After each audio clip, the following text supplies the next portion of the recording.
კიდევ ერთხელ საღამო მშვიდობის ფაქტიურად არ წყდება ხალხის ნაკადი.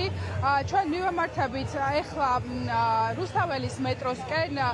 ძალიან ბევრი ხალხი მოვიდა დღეს უნივერსიტეტთან, თბილისის სახელმწიფო უნივერსიტეტთან იმისათვის, რომ გაეპროტესტებინა აქციის 290-ე დღე და ეთქვა ხელისუფლებისათვის, რომ ისინი არ აპატიებენ მათ უვიზო რეჟიმის შეწყვეტას. ჩვენთან ერთად ახლა პირდაპირ ეთერში არის ვიქტორ ყიფიანი, ჩვენ მას გავესაუბრებით, მოგესალმებით, სალამი. მინდა კითხოთ უპირველეს ყოვლისა დღევანდელ დღესთან დაკავშირებით, არა უვიზო რეჟიმს, ეს არის დღევანდელი დღის სლოგანი, რის გამოც ჩვენ ვხედავთ, რომ ათასობით ადამიანი მოვიდა ცენტრალურ გამზირზე, გადაადგილდება ჩვენთან ერთად. არა დიახ, ბატონო ვიქტორო, გვითხრათ არა სავიზო რეჟიმს, გითხარით რა არის თქვენი აქ მოსვლის მთავარი მიზეზი? მართალია, დღევანდელი შეკრება უკავშირდება ვიზის უვიზო რეჟიმს, მაგრამ ის ჩემი აზრით გაცილებით უფრო დიდ თემას მოიაზრებს, რაც ევროპული იდეას უკავშირდება როგორც ასეთი. რა არის ჩვენთვის ევროპული იდეა?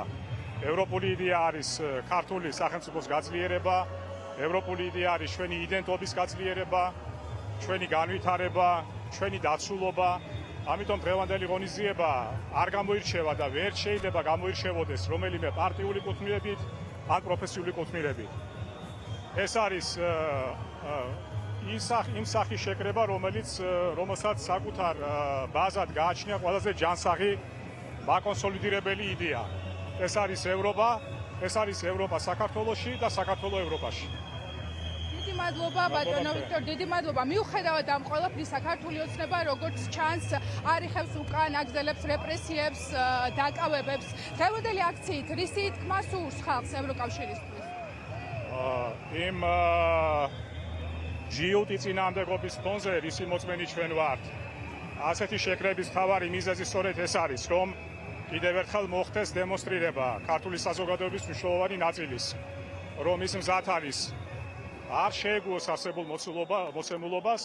ეს სხვათაშორის არის გზავნილი არა მარტო ხელისუფლების მიმართ, არამედ ეს არის გზავნილი ჩვენი ევროპელი პარტნიორების მიმართ, რომ ქართული საკითხი ჯერჯერობით არ არის ჩამოწერილი დღის წესრიგიდან, რომ ის არის აქტუალური და შემართება და მზაობა ქართველი ხალხისა და მისი მნიშვნელოვანი ნაწილის საზოგადოების არის პროევროპული, მაშასადამე პროქართული. დიდი მადლობა.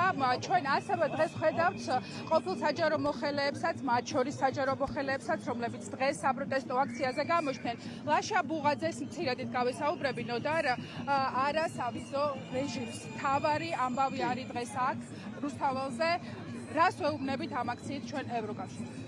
ჩვენ ვეუბნებით კიდევ ერთხელ უпростоრად ჩვენ საზოგადოებას მივმართავთ, რომ ქართულმა ოცნებამ უღალატა საქართველოს, არ შეასრულა ქართულმა ოცნებამ არც ერთი მოთხოვნა ევროკავშირის, ბოლო დროსაც ევროკავშირის ელჩის მოთხოვნები ყველას ახსოვს, რა იყო, თუნდაც დისკუსია რო გაეხსნა, რეპრესიული კანონები უკან რო წაეღო ივანიშვილის ამ ბანდას, ეს საფრთხე არ დადგებოდა საქართველოს წინაშე. ამიტომ ვინმე არ იფიქროს, რომ ჩვენ არ ვიმსახურებთ ევროპას, არა, ჩვენ ვიმსახურებთ საქართველოს მიბრძოლა, თაობებმა იბრძოლეს, რომ საქართველოს ევროპის ნაწილი ყოფილიყო და იქნება კიდეც, მაგრამ უნდა გვესმოდეს, რომ ამ შანსს, ამ შესაძლებლობას გვართმევს ივანიშვილი, იმიტომ რომ ივანიშვილის რუსული ხასიათის ავტორიტარიზმი შეუთავსებელია ევროკავშირთან, მურჩა და გათავდა. სხვადასხვა ივანიშვილის გუნდის ყოფილი წევრებიც იმყოფებიან აქციაზე, მათ შორის ხო საჯარო მოხელეებიც და არ იხევს ივანიშვილის მთავრობა უკან პირიქით რეპრესიებს, დაკავებებს აწყობს. ანუ რა სურთ მას, რომ ეს სავიზო რეჟიმი გაუქმდეს? ნუ ყველა რა შანსი აქ რო, ანუ პრინციპში უკან დასახევს არ იტოვებს, ერთადერთი სავაჭროდ უბრალოდ მეტი მძევალი ახავს. როგორც რაღაცა აზიატურ, რუსულ აზიატურ ფაშას, არ ვიცი რა ტერმინი მოუძებნო, რომ ივაჭროს.